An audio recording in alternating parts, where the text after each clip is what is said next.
신실하고 항상 거기 계시네. 주 사랑을 뭐라 할까.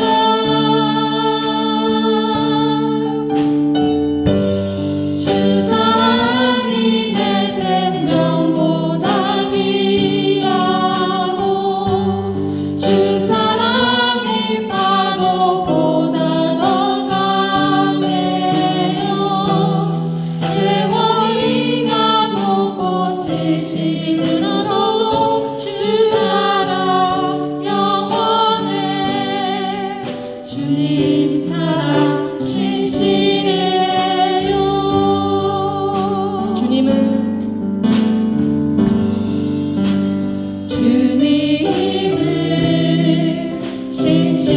신실하고 항상 거기 계시네. 주 사랑을 뭐라 할까.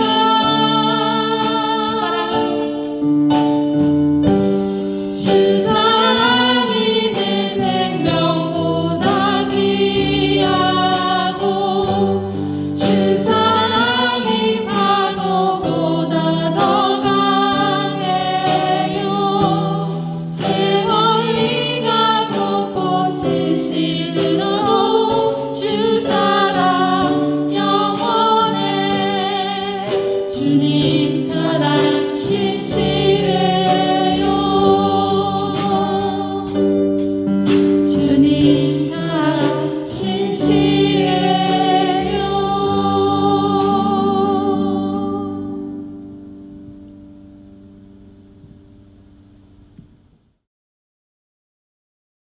사랑이 충만하신 주님, 오늘도 저희로 하여금 주님을 찬양하고 말씀으로 주님의 전에 나아가게 하시니 감사드립니다. 항상 주님의 말씀 안에 거하기를 사모하며 주 뜻대로 살려 노력했지만 인간의 욕심으로 인해 믿음 없음으로 인해 죄악 가운데 살아가고 있음을 이 시간 고백하지 아니할 수 없습니다. 오늘 이 예배의 전에서 주시는 사랑과 믿음의 말씀으로 또 한 주를 살아가는 힘과 굳건함을 경험하며 살아가기를 소망합니다. 우리의 구원자 되시는 하나님 아버지, 실록이 우거져가는 5월의 첫 주일입니다.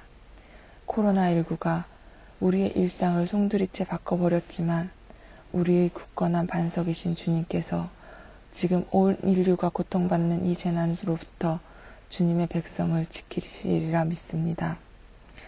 그동안 우리의 일상이 제한된 가운데 살아왔지만 전 세계가 계획대로 백신이 순조롭게 보급되어져 안전하게 모두 접종할 수 있게 하시어 멈춰졌던 삶이 회복되어지고 예배가 회복되어지기를 간절히 소망합니다. 언제나 우리와 함께 하시는 자비로우신 주님, 주님께서 맡겨주신 자녀들이 키가 자라나는 것처럼 지혜가 자라나고 마음이 자라나게 하시어 자신의 미래를 준비하기 위해 최선을 다하는 법도 알게 하여 주시옵소서. 오늘도 단위에 세우신 목사님을 강한 팔로 붙드셔서 하나님의 귀한 말씀을 대언하실 때 우리가 말씀 앞에 변화되어지는 새로운 역사가 일어나게 하시고 무엇보다 주님의 굳건한 믿음과 깊은 사랑이 가슴 속 깊이 담길 수 있도록 성령님께서 함께하여 주시옵소서. 우리의 삶을 어렵게 하는 오늘이지만 하나님의 은혜의 날개 아래 있음을 기억하고 미래의 소망을 두는 저희가 되기를 살아계신 주 예수님의 이름으로 기도드립니다. 아멘. 할렐루야. 성도 여러분, 광고 시간입니다. 좋은 소식 전하도록 하겠습니다. 우리 주한순 박선혜 자매님 가정 등남했습니다. 축하해 주시고 함께 기도해 주시기 바랍니다. 금요일 아침 9시에 출산했습니다. 지금 같은 시기에 방문할 수는 없지만 마음으로 기도로 함께 해주시기 바랍니다. 우리 교인이 늘었습니다. 그리고 코로나 때문에 여전히 확진자가 많이 늘고 있어서 끝까지 주의하시고 인내하시기 바라고 그리고 백신 접종은 BC주에 한 180만 정도까지 현재 진행되고 있다고 합니다. 일정대로 잘 진행되고 있는 것 같으니까 조금만 더 인내하시고 주의하시기 바랍니다. 헌금 위해서 제가 기도하도록 하겠습니다. 하나님 감사합니다. 예배 가운데 주님 앞에 나오고 주님을 만날 수 있게 하시니 감사합니다. 찬양 가운데 주님 앞에 드리는 헌금 가운데 주님께서 받으시는 그 기쁨이 우리의 기쁨이 될 수 있도록 도와주시고 말씀과 기도와 모든 시간을 통하여 하나님의 마음 가운데 더욱더 깊이 들어가며 하나님을 만날 수 있는 시간이 되게 하옵소서. 드리는 우리 모든 손길을 축복하여 주시고 하나님께서 삶의 공급자 생명의 근원이심을 인정하며 하나님께서 우리의 삶의 모든 것을 채워주시는 분을 또한 믿게 하여 주옵소서. 드려진 헌금 가운데 하나님의 영광이 드러나게 하시고 주님의 증인된 삶을 살아가는 우리 교회 되게 하여 주옵소서. 예배를 주님께 의탁드립니다. 주님 함께 하옵소서. 예수님의 이름으로 기도합니다. 아멘. 오늘 성경 말씀은 잠언 22장 6절 말씀입니다. 마땅히 행할 길을 아이에게 가르치라. 그리하면 늙어도 그것을 떠나지 아니하리라. 아멘. 영어로 읽겠습니다. Start children off on the way they should go, and even when they are old, they will not turn from it. 아멘. 5월은 가정의 달입니다. 한국교회에서는 5월 첫 주를 어린이 주일, 그리고 5월 둘째 주를 어버이 주일로 지키죠. 미국에서는 6월 둘째 주가 어린이 주일이라고 합니다. 그리고 또 미국 캐나다에서는 5월 둘째 주를 Mother's Day로 정해서 지키죠. 이러한 기념일이 사실은 비즈니스와 장사하는 데 사람들이 많이 이용을 하는데 그런데 휩쓸리지 말고 이 기념일이 사실은 기독교 전통에서 나온 경우가 많이 있습니다. 말씀을 통해서 가정의 가치와 하나님께서 원하시는 가정의 모습을 함께 생각해 보기를 원합니다. 말씀을 살펴보면 하나님께서는 가정을 통해서 우리를 만나주시고 우리를 돌보시고 우리를 하나님의 사람으로 만들어 가십니다. 우리가 하나님의 도우심의 손길, 하나님의 위로의 손길, 하나님의 고치심의 손길을 만나는 것이 가정을 통해서 이루어질 수 있다는 것입니다. 얼마 전 인간수업이라는 한국 드라마를 보았습니다. 주인공이 어른이 아니라 청소년 학생인데 학교를 열심히 잘 다니고 공부도 잘하는 범생입니다. 그런데 이 학생이 사실은 성매매 알선 중개업을 하는 포주 같은 이중생활을 하는 그런 주제의 이야기였습니다. 매회 마지막에 이러한 자막이 나옵니다. 어려움을 겪고 있는 청소년을 알고 계신다면 혼자가 아니라고 말해주세요. 그러면서 청소년 상담센터 전화번호가 같이 올라옵니다. 이 드라마는 은연중에 어른들의 책임도 있다는 것을 말해주는 것 같습니다. 그런데 과연 하나님 앞에서 이 청소년들 미성년자이기 때문에 이들의 과실이나 잘못이 책임을 덜 가질까? 그런 의문이 들었습니다. 과연 성경적으로는 이들의 책임을 어떻게 이야기할까라는 생각이 들었습니다. 유대인들은 13세 성인식을 한다고 합니다. 그때에 자기 자신의 종교적 삶에 대해서 스스로 책임지는 나이라고 인정하는 것이죠. 분명 경우에 따라서 좀 다를 수 있겠지만 청소년기를 지나면서 책임이 이제 부모가 아니라 본인 스스로가 지게 되어 있죠. 그리고 성경은 분명히 기본적으로 우리 사람을 선택할 수 있는 존재, 책임지는 존재로 이야기를 하고 있습니다. 분명 현대 법률이 정하는 18세 이전이라도 선악에 대한 분별이 분명히 있고 그리고 죄가 무엇인지 분명히 압니다. 성경에서는 어느 정도 나이가 되어야 하나님께서 분명히 성인으로서의 책임을 요구한다라고 그런 규정은 명확하게 나와 있지 않습니다. 하지만 분명한 것은 자신의 선택과 죄악에 대한 책임을 지도록 하나님 앞에 설 수 있도록 어릴 때부터 교육해야 된다는 것입니다. 한편으로 얼마나 부모의 삶이 자녀들에게 영향력을 미치고 책임을 지는가 생각해 볼 수 있습니다. 먼저 성경의 열왕기나 역대상하에 보면은 왕들의 이야기가 나옵니다. 바로 아버지 왕 그리고 아들 왕 그런 세대가 연결되는 모습들이 나오는데 아버지는 선한 왕인데 자녀된 왕은 악한 왕이 나올 때가 있습니다. 그리고 어떤 때는 악한 왕 아래서 선한 왕이 나올 때도 있습니다. 그리고 대부분 이 경우에 대해서 부모, 아버지가 교육을 잘해서 혹은 잘 못해서 자녀가 이렇게 되었다 저렇게 되었다 명확하게 나와 있지 않습니다. 직접적인 책임을 언급하지 않는 부분이 많이 있습니다. 그리고 한편으로 제대로 된 부모님의 보살핌이나 교육을 받지 못했음에도 불구하고 신앙적으로 잘 성장하는 경우도 있습니다. 대표적인 인물이 사무엘 선지자죠.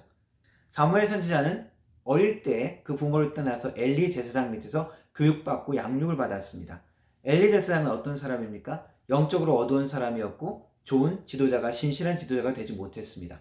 하지만 그 밑에서 자란 사무엘은 신실한 하나님의 사람으로 이스라엘을 이끄는 사람이 되었습니다. 또한 왕들 중에는 요시아 왕이 있습니다. 요시아 왕은 8세 때 왕이 되었는데 그 악했던 부모 세대의 모습들이 있었지만 그럼에도 불구하고 이 요시아 왕은 종교적인 개혁을 이루고 선한 왕으로 성경은 기록하고 있습니다. 다니엘과 세 친구 이야기는 어떻습니까? 한참 민감하고 부모님이 같이 있었으면 좋을 시기에 타국에 포로로 끌려갑니다. 하나님을 제대로 섬기지 못할 이방 나라의 그 환경 가운데서도 신앙을 지키고 신앙의 영웅이며 하나님의 영광을 돌리는 삶을 삽니다. 본인의 선택과 결단은 중요하고 하나님은 그 개인에게 그 책임을 물으십니다. 하지만 부모된 자에게 또한 주어지는 분명한 책임과 사명도 분명히 있습니다. 그 책임은 오늘 잠언의 말씀처럼 마땅한 하나님의 길, 하나님의 말씀을 자녀에게 양육해야 한다는 것입니다. 하나님이 우리에게 많은 사명을 맡기셨는데 그 중에 가장 기본적인 것이 바로 이 자녀 양육입니다.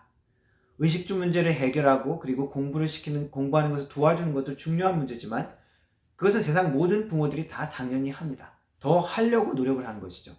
하지만 우리 신자들에게 더 중요한 것은 우리 자녀들이 참으로 믿음의 사람으로 하나님 앞에 그리고 예수님을 섬기는 자로 설 수 있도록 돕는 것입니다. 부모 세대의 모습은 자녀 세대에게 분명한 영향력을 줍니다. 직접적인 언급은 없지만 다윗 왕의 악행, 간음과 살인의 악행을 자녀들은 보고 들었을 것입니다. 그 자녀들은 강간과 보복, 살인과 반란을 일으켰습니다. 또 하나의 대표적인 경우 히스기야 왕은 다윗 왕 이후에 거의 300년 만에 나타난 훌륭한 왕이라고 할 수 있습니다. 그러나 그의 아들 므낫세는 악한 왕으로 기록하고 있습니다. 하나님 앞에 신실했던 아버지 히스기야였지만 그 아들 므낫세는 하나님의 성전에 각종 우상을 갖다 놓고 그리고 온 이스라엘을 하나님으로부터 떠나게 하는 악한 길로 행하게 만들었습니다. 결국 유다는 최종 하나님의 심판을 받고 멸망을 당하게 되는데 그 최종적인 멸망을 확증한 것이 바로 이 므낫세의 악행이라고 할 수 있습니다. 히스기야는 39세 때 병이 들고 하나님으로부터 사형 선고를 받습니다. 하지만 그가 눈물로 기도한 가운데 15년을 더 살게 되고 그렇게 15년을 더 살면서 얻은 아들이 므낫세입니다. 한정된 15년의 삶을 살면서 그때 낳은 아들 므낫세를 많이 편애하고 바른 신앙으로 이끌지 못했던 것 같습니다. 하나님의 백성 이스라엘의 모체가 되었던 야곱의 12아들은 어떻습니까? 그 아버지 야곱은 네 아내를 얻으면서 많은 갈등과 가정의 불화를 겪습니다. 그 모든 것들을 보았던 그 아들들은 배다른 형제 요셉을 죽이려고도 했고 그리고 그를 결국 인신매매까지 합니다. 시몬과 레위는 한 종족과의 계약을 파기하고 한 종족을 완전히 몰살시키는 잔인한 아들들이었습니다. 그리고 장자인 르우벤은 그 아버지 부처와 간음하는 일까지 있었습니다. 그야말로 막장 가족과 같은 그러한 상황입니다. 그러나 다윗 왕가에 대한 그리고 약속의 백성 이스라엘을 향한 하나님의 은혜가 완전히 떠나지 않았던 것은 하나님의 그야말로 은혜입니다. 성경은 직접적으로 부모로서 자녀의 신앙교육을 잘못 시킨 예를 엘리 제사장의 이야기를 듭니다. 홈리와 비느하스는 엘리 제사장의 아들이었는데 이 둘은 하나님 앞에 예물을 드리는 그 예물을 손에 대고 훔쳤습니다. 그리고 성전에서 수종드는 여인과 간음을 하는 악한 일을 행했습니다. 하나님을 멸시한 죄라고, 이것은 심각한 죄라고 성경은 기록하고 있습니다. 여호와의 제사를 멸시하는 것이라고 명시했고 그리고 하나님은 엘리 제사장에게 직접적으로 이렇게 말씀하셨습니다. 내 아들들을 나보다 더 중히 여긴다고 책망하셨습니다. 물론 엘리 제사장이 아들을 책망하고 지적했어도 듣지 않았을 수도 있습니다. 하지만 이 엘리 제사장의 가장 큰 문제는 무엇이냐면 하나님을 중요한 존재로 삶의 우선순위로 놓지 않고 자녀를 더 앞에 두었다는 것입니다. 그것이 곧 그 자녀와 그 모든 집안의 몰락을 가져오는 일이 되어집니다. 구약에 나오는 삼손은 태어나기 전부터 그 어머니가 기도함으로 나실인 하나님 앞에 바쳐진 서약한 거룩한 사람으로 키워지기로 다짐하고 태어난 아들입니다. 하지만 삼손은 그 말씀대로 행하지 아니하고 부모의 마음을 거스리고 자신의 욕망과 욕심을 따라 하나님 앞을 떠났습니다. 그러다 결국 비참한 최후를 맞이하게 되어집니다. 삼손의 부모가 그 아들 삼손의 모습을 보고 얼마나 가슴 아파하면서 눈물의 기도를 드렸는지 우리가 짐작할 수 있습니다. 삼손은 안타깝게 그의 생애의 삶을 많이 낭비했지만 마지막 순간에 하나님 앞에 회개하고 돌아옴으로 삼손이 죽으면서 이스라엘의 큰 구원을 이루는 사건을 기록합니다. 그래서 우리는 자녀를 위해서 끝까지 기도해야 합니다. 힘들고 우리가 실패하는 경우가 많이 있더라도 우리가 부모로서 우리가 여전히 하나님의 바른 말씀과 신앙으로 자녀들을 교육하고 우리가 그런 삶의 모습을 보여주도록 우리가 포기하지 말고 기도하고 애써야 합니다.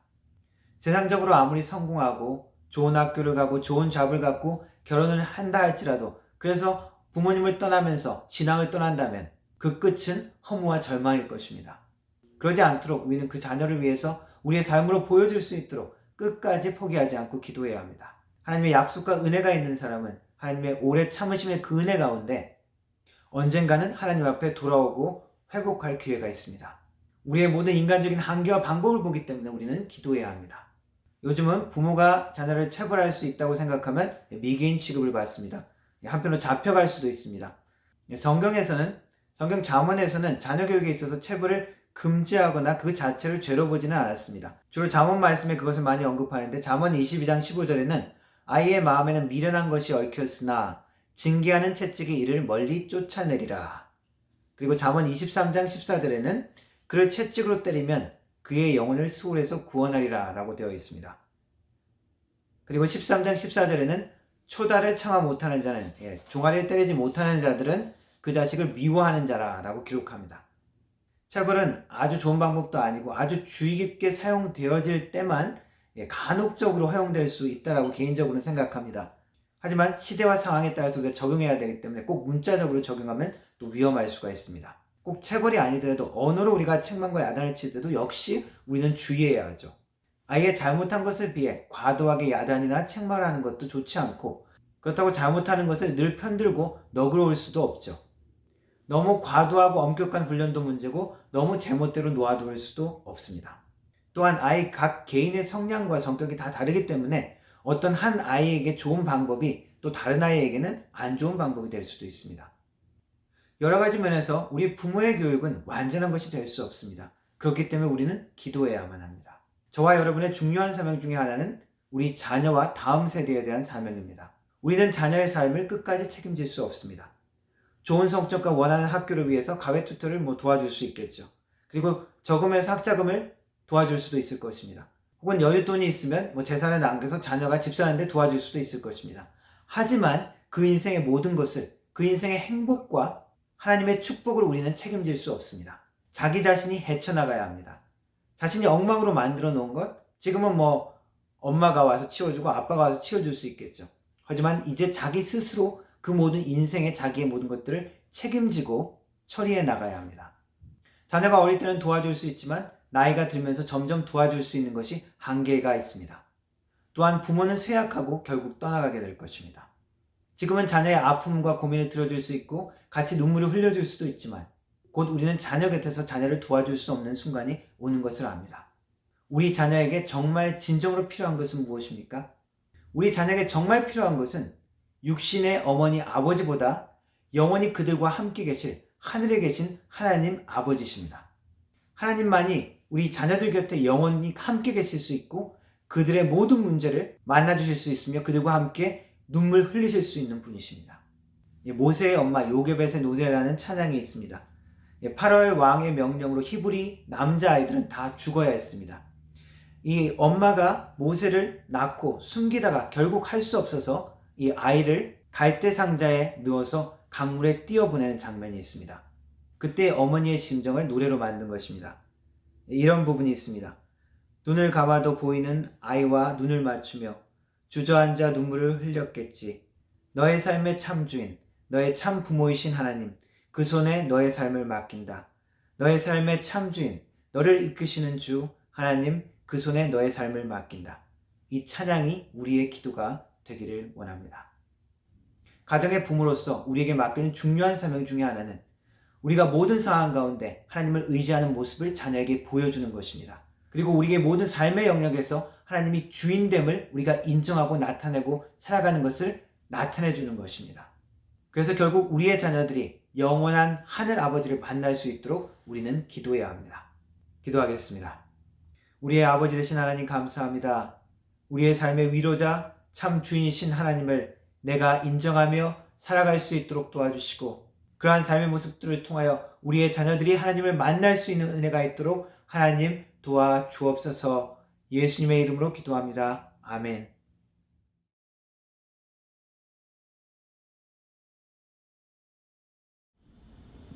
다 같이 박수 치면서 찬양하시겠습니다.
축도함으로 예배 마치도록 하겠습니다.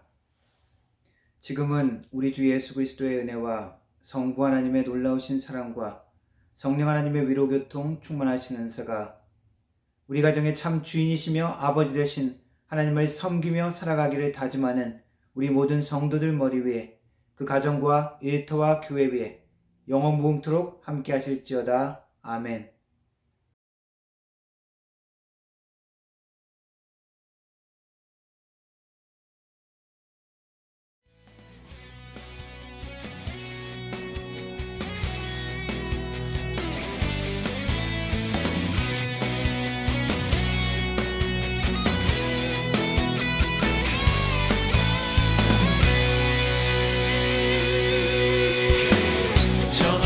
하늘 위로 밝은 태양 떠오르듯이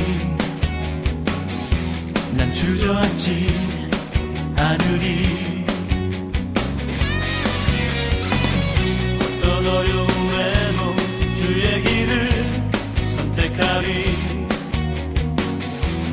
빛 가운데로 걸으리. 주님을 크게 보는 믿음 가지고 세상에 나타내리라. 놀라운 주의 사랑을. 주의 꿈을 안고 일어나리라. 선한 능력으로 일어나리라. 이 땅의 부흥과 회복은 바로 나로부터 시작되리. 주의 꿈을 안고 일어나리라. 선한 능력으로 일어나리라. 이 땅의 부흥과 회복은 바로 나로부터 시작되리.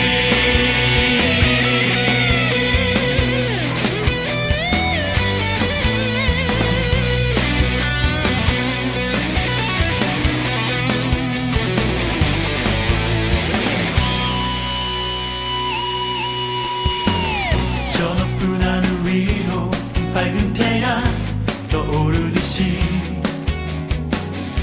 난 주저앉지 않으리.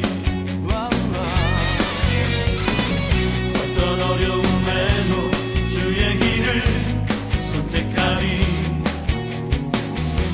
빛 가운데로 걸으리.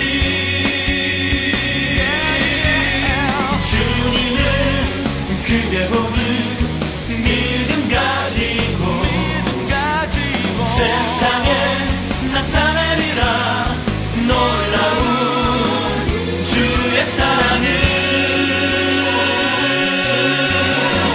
주의 꿈을 안고 일어나리라. 선한 능력으로 일어나리라. 이 땅의 부흥과 회복은 바로 나로부터 시작되리. 주의 꿈을 안고 일어나리라. 선한 능력으로 일어나리라. 이 땅의 부흥과 회복은 바로 나로부터 시작되리. 주의 꿈을 안고 일어나리라. 선한 능력으로 일어나리라. 이 땅의